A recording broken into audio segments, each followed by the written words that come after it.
My name's Ethan Moore. I'm 45 years old, co-owner of one of the fastest-growing IT consulting firms in Texas.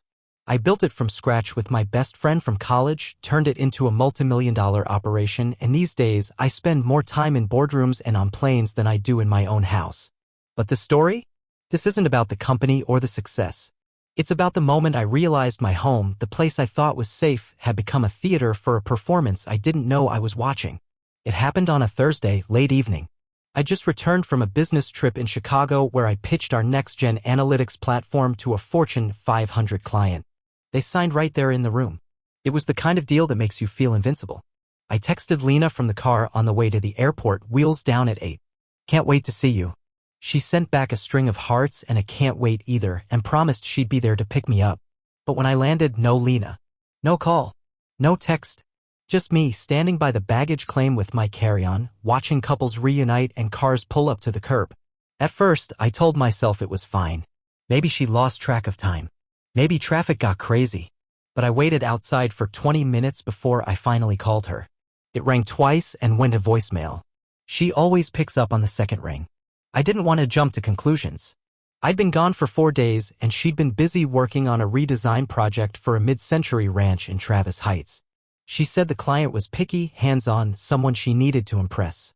So I told myself, let it go, Ethan. Don't overthink it. I grabbed a cab.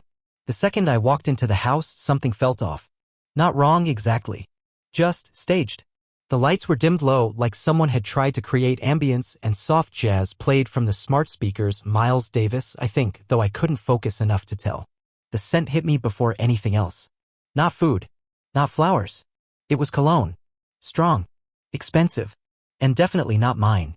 I dropped my bag in the foyer, immediately noticing 2 wine glasses sitting on the console table, still half full. One had the smudge of Lena's favorite lipstick, the deep red she called Chicago Red, ironically. The other was untouched by makeup but definitely used. She didn't hear me come in. I stood there, waiting. The hallway was still warm, like someone had just walked through it. A coat I didn't recognize hung by the front door. Dark gray. Men's. My coat rack. That's when she came out of the master bath in her robe, hair wrapped in a towel. She froze for a split second, just long enough for me to catch it, then her face lit up in a smile that felt off. Oh my God, Ethan. You're back early, she said, pulling the towel from her head and fluffing her hair. I thought you'd be landing later. Nope, I said, watching her closely. Right on time. She walked over and gave me a quick kiss on the cheek, almost like she was distracting a toddler who'd seen too much. I didn't even hear you come in. The neighbor, Rachel, she stopped by earlier. Her oven blew out again. You know how she is, totally helpless with appliances. She laughed and waved it off like it was all so ridiculous. I looked at the wine glasses again. The lipstick. The coat. She came in for a bit while I tried to help her with some settings on our oven. I poured us some wine, but I spilled mine and had to change. Mom, I said. Not much else. Just stood there, watching the way her eyes moved too quick. Avoiding mine. She walked past me into the kitchen, barefoot, opening the fridge like nothing was strange. You want something to eat? I was thinking of making a late dinner. Or maybe we can order in. I'm kinda craving Thai. Do you want Thai? I didn't answer. Just stepped over to the coat rack and gently fingered the collar of the gray coat. Wool. Tailored. A brand I recognized, one I didn't wear. Something felt so artificial about how normal she was trying to act, like she was on stage and waiting for her cue to exit. She peeked back around the corner. Ethan? What's up? You're being weird. I turned and looked her in the eyes. Just noticing the wine. And the cologne. Doesn't smell like Rachel. She tilted her head, eyebrows raised. Seriously? You think I had someone over? I didn't say anything. Silence stretched thin between us. She let out a breathy laugh, almost mocking. Wow. Okay. Didn't realize we were in interrogation mode. She crossed her arms but still kept that odd smile on her face. You think I'm cheating on you because I poured 2 glasses of wine and changed clothes? It's the cologne, I said. It's not yours and it's not mine. She stepped closer, reaching out to adjust my collar like we were some happy couple again. You know what? Maybe it was the delivery guy. He brought flowers earlier, remember? You sent them from Chicago. Maybe that's what you're smelling. Or maybe it's still stuck to Rachel's coat from one of her boyfriends. She left it here. That's probably the one you're touching. I glanced down. It wasn't her size. Not even close. Ethan, babe, she said, tilting her head with a dramatic smile, you've been on planes for the last week, working your tail off. Maybe you're just tired and paranoid. I didn't answer. And that's what scared me most. Because I wasn't angry. Not yet. I wasn't yelling. I wasn't making accusations. I just felt, still, like someone had hit pause on my life. She stepped in and kissed my cheek again, slowly this time, like she was sealing some unspoken pact. You've got to trust me, she whispered. I'd never do something like that. Not to you. But I wasn't sure I believed her anymore. And it was in that silence, between the music, the half-empty wine glasses, the cologne, and the too easy laugh, that I knew I'd crossed a line in my own head. I didn't know what she was hiding, not yet. But I knew I needed to find out. Because whatever was going on in this house, it started long before I walked in that door. After that night, I couldn't unsee it. The wine glasses, the coat, the scent, those things didn't just vanish from my memory like steam off the bathroom mirror. They lodged themselves deep in my gut, and every little thing after that just added to the weight I was carrying around. But here's the truth I hate admitting, the signs were there long before that night. I just didn't want to see them. I told myself she was just evolving, growing into new phases of herself. And maybe that's still true.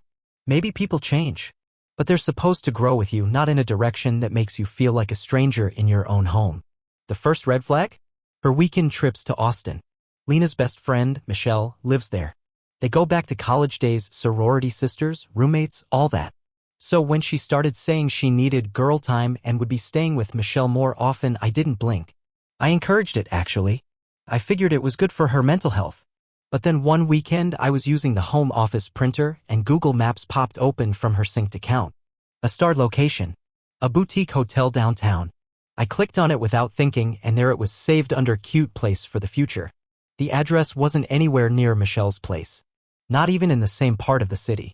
I asked her about it later, casually, like I wasn't dying to know. Hey, what's this hotel you saved in Austin? She blinked once, smiled too quickly.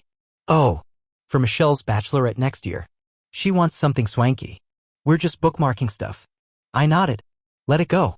Or at least I pretended to. But that night I lay awake, staring at the ceiling while she slept next to me, her back turned. Then came the lingerie. Lena's always been stylish, but she wasn't someone who dropped money on lace bodysuits or silk nightgowns unless it was for an anniversary or some special night. Suddenly she had drawers full of it, tags still on. I found one set tucked behind a stack of sweaters, something strappy and black, the kind of thing you don't wear for comfort or sleep. I joked about it once. Planning a secret fashion show without me? She laughed, but it was hollow. Just thought I'd change things up. Can't a girl feel S**XY once in a while? Sure. But she didn't wear them around me. Then her phone habits changed. Completely. Lena used to leave her phone anywhere, on the kitchen counter, the coffee table, the bathroom sink. But now? It was always with her. Always face down. And she'd start responding to texts like they were landmines, fast, precise, deleting them almost immediately. Once, during dinner, her phone buzzed. She glanced at it, then hit the power button to lock the screen. I caught the tail end of the preview. Just a first name, Matt, and a heart emoji. Work stuff? I asked. I didn't even try to sound casual. She shrugged. Client nonsense. You know how needy people get with renovations. She sipped her wine like it didn't mean anything. I let it slide, but it burned in my throat more than the wine did. I started paying more attention. Not in a paranoid way, at least that's what I told myself. I didn't go through her phone or install trackers. I wasn't trying to catch her in the act. I just wanted to see clearly again. And what I saw scared the hell out of me. She started wearing a new perfume. Heavier. Bolder. Not the soft citrus she used to wear when we met. This one had bite, almost musky, kind of like the cologne I'd smelled that night in the hallway. I asked her if she was trying a new scent and she just smiled and said she got a sample from a boutique. Do you like it? She asked, twirling her hair the way she used to when we were dating. I lied. Yeah. Smells good. But it didn't smell like her. Not the her I remembered. There was this one moment I still think about more than I should. I ordered food to the house using one of those third-party delivery apps. We were both supposed to be working from home that day, but I had meetings off-site and told her I'd be back around 7. I placed the order early so she wouldn't have to cook. The delivery guy showed up while I was pulling into the driveway. He smiled and said, "Man, I was just here earlier. You guys having another dinner party?" I raised an eyebrow. What do you mean? He paused, realizing he might have said too much. Oh, must have been a different house. Sorry, dude. He handed me the bag and walked off faster than I expected. I stepped inside.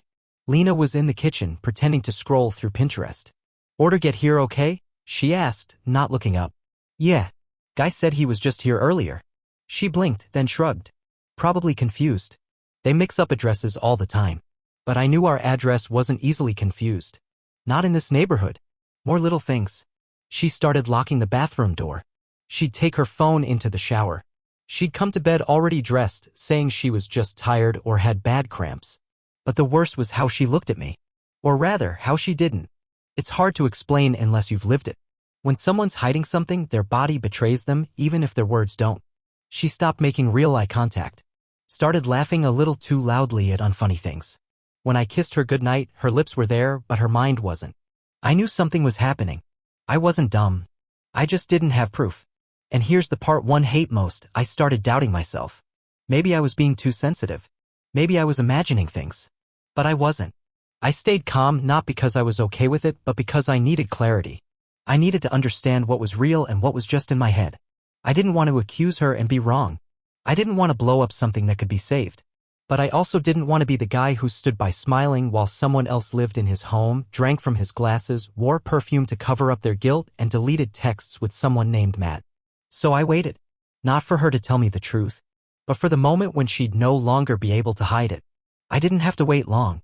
It was a Friday afternoon, about 2 weeks after the night I came home to the wine glasses and the scent of another man. I was scheduled to be in Houston for a meeting that had been on the books for months. Lena knew the itinerary. She even helped pack my garment bag the night before, folding my dress shirts like she always did, neat, precise, almost like she cared. I remember thinking, maybe I'm wrong. Maybe I'm losing it. But at 8:30 a.m. that Friday, my phone buzzed. The client had a medical emergency. Meeting canceled. Just like that, my calendar was free. I could have gone into the office, used the time to catch up on internal reports, but something in me said no. Not today.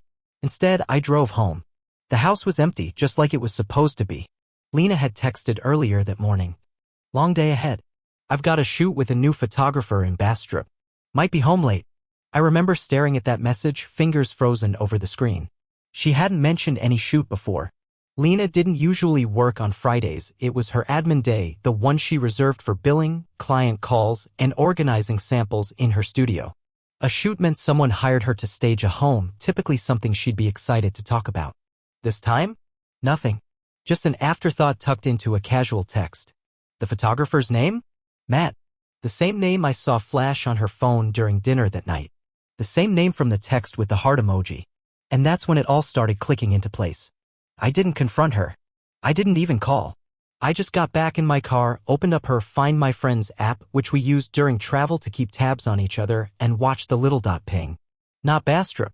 She was 30 miles south in a rural area between Buda and San Marcos, off a back road where there wasn't much except oak trees, gas stations, and a smattering of country hotels that looked like they belonged in travel brochures from the 90s.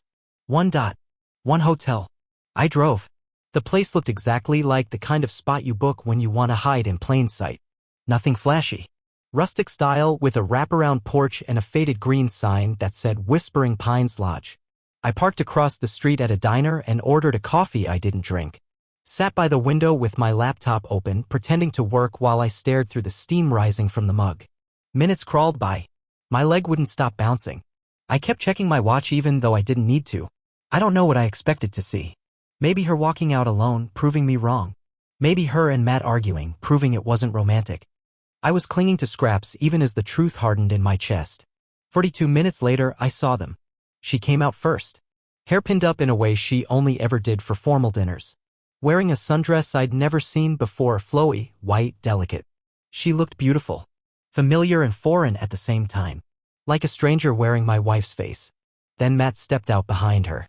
Tall. Broad shoulders. A little younger than me, maybe late 30s. Wearing dark jeans and a white button-up, sleeves rolled just enough to look effortlessly intentional. He wasn't carrying camera gear. No tripod, no lens bag, no portfolio. Just himself. And her.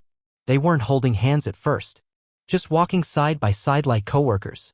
But as they reached the car, he touched her lower back and she leaned into him without even thinking about it. She laughed. One of those light, carefree laughs, the kind she hadn't made around me in months. He opened the passenger door for her. She slid in like she'd done it 100 times before. I didn't take a photo. I didn't need one. I sat there, staring at my reflection in the diner window, watching them drive away, wondering what I was supposed to feel. Rage? Betrayal? Maybe even relief? Instead, I just felt empty. I drove home in silence. Didn't turn on the radio. Didn't call anyone. I passed through the gate, parked in the driveway, and just sat there, the key still in the ignition. Eventually, I went inside, set down my laptop, and walked to the kitchen to make coffee. It felt mechanical: grind the beans, pour the water, wait for the drip. Like maybe if I did something ordinary, the weight in my chest would lift. She came home late, around 11:15 p.m. Her makeup was lighter, like she'd wiped it off in the car. She didn't look surprised to see me, probably assumed I'd gotten in after she went to bed. She walked in quietly, tossed her bag by the couch, and sighed like she'd had a long, honest day. I didn't say anything. Just kept washing a glass I'd already cleaned twice. She came up behind me, arms around my waist. "Missed you," she murmured, resting her chin on my shoulder. I nodded. Didn't speak. Didn't move. She stood there for another beat, then pulled away and headed to the bathroom. "I'm exhausted," she called over her shoulder. "I'm just gonna crash." I listened to the water run. Listened to her brushing her teeth like everything was fine. She climbed into bed without another word. I stayed up. Sat on the edge of the couch, staring at nothing, wondering how I got here, how I went from being the guy she couldn't stop texting to the man she lied to without flinching. It's strange. You always think you'll explode when it happens. That you'll scream, throw something, demand answers. But when you see it with your own eyes, when everything you feared is confirmed, it's not rage that shows up. It's silence. A kind of cold stillness you don't know how to carry. I didn't ask her anything the next morning. Didn't bring up the hotel. Didn't say Matt's name. She kissed me on the cheek and said she had errands to run. And I let her go. Not because I was weak. Not because I didn't care. But because I needed to be sure. I needed to know how far she'd go. How long she'd pretend. How much of our life was real and how much of it had already been rewritten behind my back. That's when I knew what came next wasn't going to be an argument. It was going to be an ending. One that I would choose. A week passed. That long, quiet week after the hotel. After Matt. After I watched my wife slip into another man's car like it was the most natural thing in the world. And somehow we kept pretending like nothing had happened. She didn't confess. Didn't flinch. That part messed with me more than I expected. I used to think if I ever got cheated on, I'd know it immediately. That I'd feel it in the air, in her voice, in the way she looked at me. But Lena? She kissed me goodbye like she meant it. Laughed at my jokes. Asked what I wanted for dinner. It was all so rehearsed, so painfully normal that I started second-guessing my own reality. But I had the truth. I saw it. So I did what I had to do. I made a plan. I didn't tell anyone. Not my friends, not my brother, not even Nathan, my business partner, who would have picked up on my change in mood in a second. I went to our spare apartment downtown, the one we kept furnished for out-of-town execs or when I needed a crash pad after late-night meetings. It had one bedroom, an espresso machine, and a view of the skyline. It wasn't home, but it was mine. I started keeping things there. First a laptop, then a toothbrush, then a change of clothes. One item at a time, like I was easing myself into a new life. I didn't move out yet, not officially, but I knew the time was coming. And then it came. A Sunday morning. She found me in the kitchen, peeling grapefruit by the sink. Sunlight streamed through the blinds, casting long slashes across the counter. It should have been peaceful. Instead, it felt like the calm before a hurricane. She stood there in her robe, arms folded, hair still damp from the shower. "I think we should take a break," she said quietly. I didn't look up. Just nodded. "Okay." Silence. I heard her shift. "You, just like that? Isn't that what you want?" I asked, glancing up at her. Her mouth opened, then closed. Her eyes flicked to mine, searching for something, regret, maybe, or resistance. I didn't give her either. "I'm not arguing," I said, wiping my hands on a dish towel. "But let's not pretend you're surprised." She said nothing. "You didn't expect me to leave first," I added. "That's what's bothering you." "I didn't say I was leaving," she snapped, a sudden edge in her voice. "I said we needed space." "Same difference," I said calmly. "We both know what this is." Her face hardened. "Why are you being so cold?"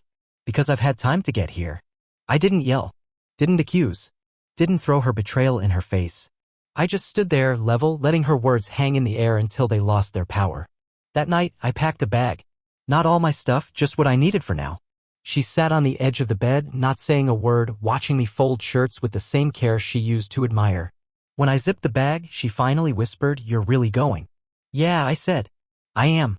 "Where are you staying?" "At the office apartment." She nodded slowly. For how long? As long as it takes. I didn't mean it as a threat. I meant it as the truth. The next few days were quiet. She didn't reach out. I didn't either. I threw myself into work, spent late nights in the data lab with my team, and took every client call that came in. It felt good clean, like I was getting my footing back. Then the texts started. The first was casual. Lena, hope you're eating something besides gas station sandwiches. I didn't respond. The next day. Lena, I thought space would help, but this doesn't feel like space. It feels like an ending.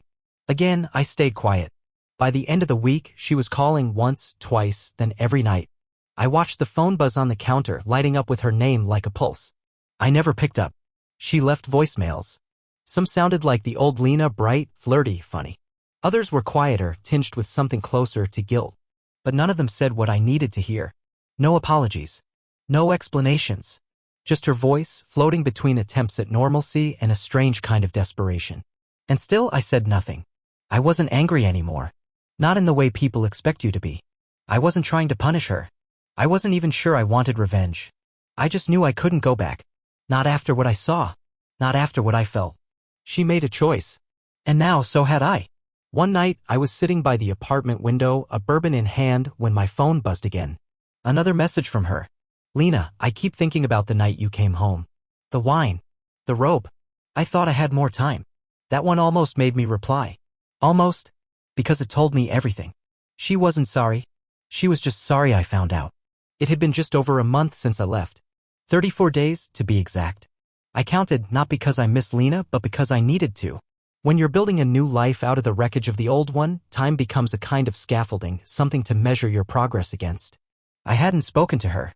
Hadn't seen her. The messages slowed down, eventually stopped altogether. She didn't try to visit the office. Didn't come to the apartment. Part of me thought maybe she'd moved on with Matt. Maybe she was relieved I left. Maybe it had all been easier than I expected. Until the night he showed up. It was a Wednesday. Late. I just finished a call with a West Coast client and was locking up the downtown unit for the night. I remember it vividly because everything that happened afterward carved itself into my memory like a scar. The knock came hard. Not frantic, not polite. Just loud. I froze. Another knock. Then a voice. You in there, Ethan? I didn't recognize it at first. But then came the slurred shout. You think you can just walk away, huh? It was Matt. I opened the door partway, just enough to see his face under the hallway light. He was drunk. Completely gone. Shirt wrinkled, hair a mess, eyes bludge *T and wild.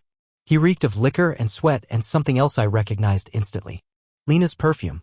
The heavy one. What the hell do you want? I asked flatly. He laughed, but it came out more like a growl. You ruined everything, asshole, he said, stumbling a bit as he leaned on the doorframe. She was finally happy. I didn't say anything. Just stared at him.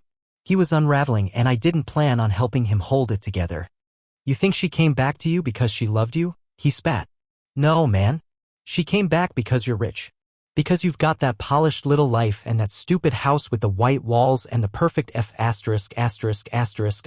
kitchen. He pushed on the door harder, trying to force his way in. I didn't move. Didn't flinch. But I did reach for my phone behind the doorframe. Matt, I said calmly, walk away. She used to talk about you, you know. Said you were cold. Controlling. Emotionally dead. She hated coming home to you. His voice cracked a little, like he wasn't sure whether he was angry at me or pleading with me to let him stay in denial. I didn't rise to it.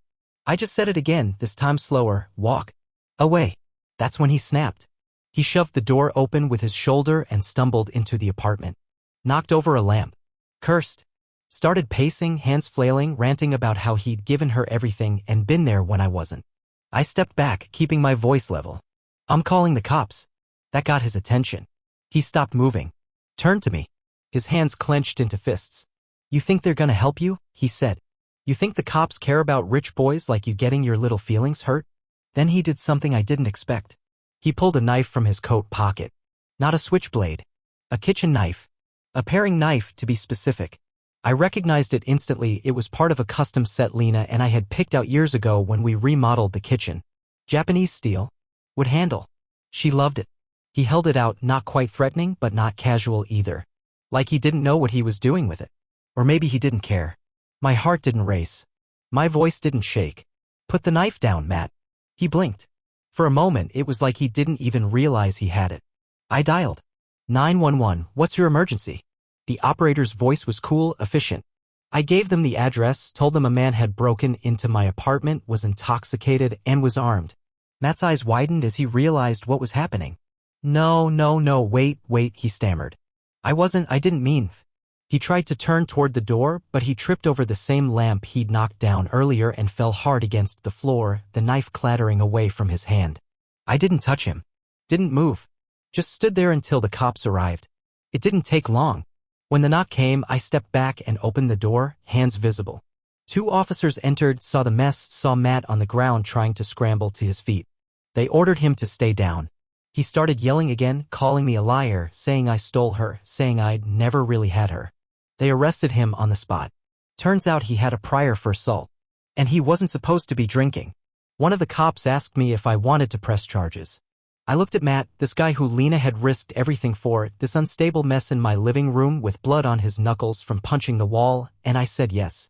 They found out later the knife had come from Lena's kitchen. He'd taken it, carried it around for hours. Whether he meant to use it or not didn't matter to me. It was the intention. The presence. The next morning, the police asked if I'd be willing to come down and speak with Lena. She was at the station, she'd come involuntarily to give a statement.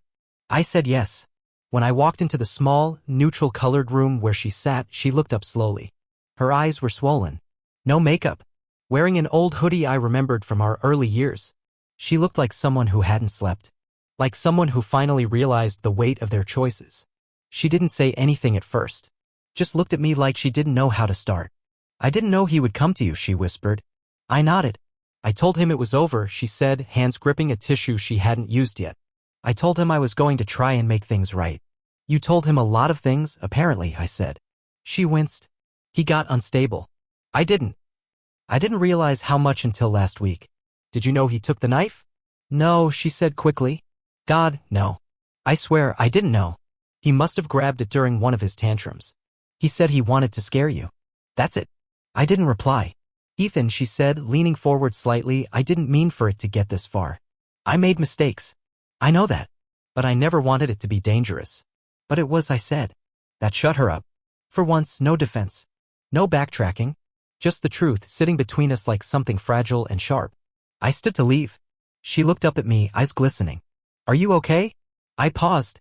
For the first time in a long while, I said, I think I'm getting there. And I meant it. 3 months later, my life barely resembled the one I left behind.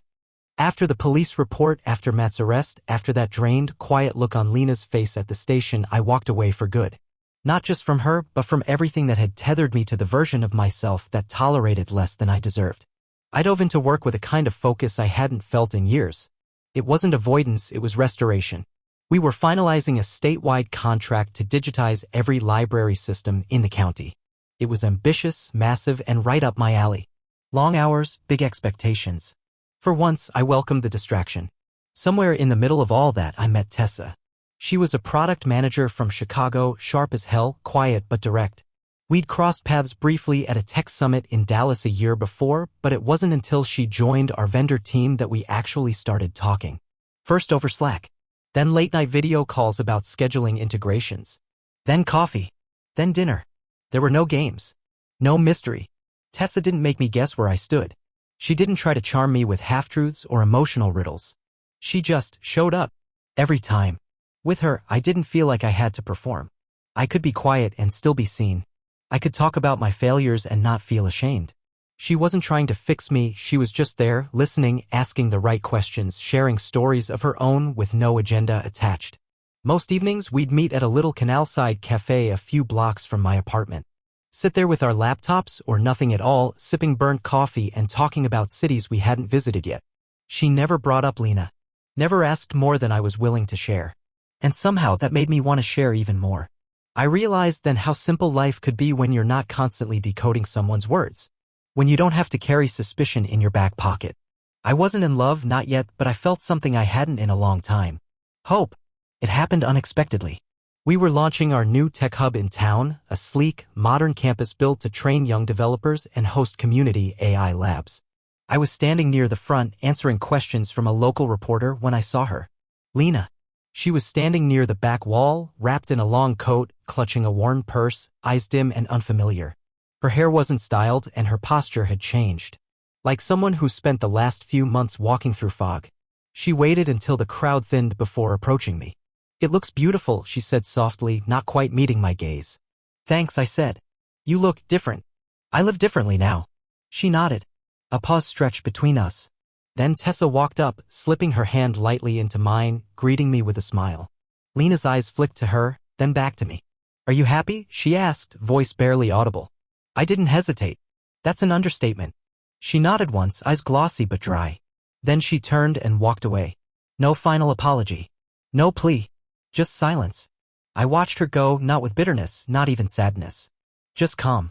The kind that comes after the storm's long gone and all that's left is air you can finally breathe again. Sometimes, to build the life you were meant to have, you have to burn the one you thought would last forever. And sometimes, the most honest closure doesn't come with a confrontation.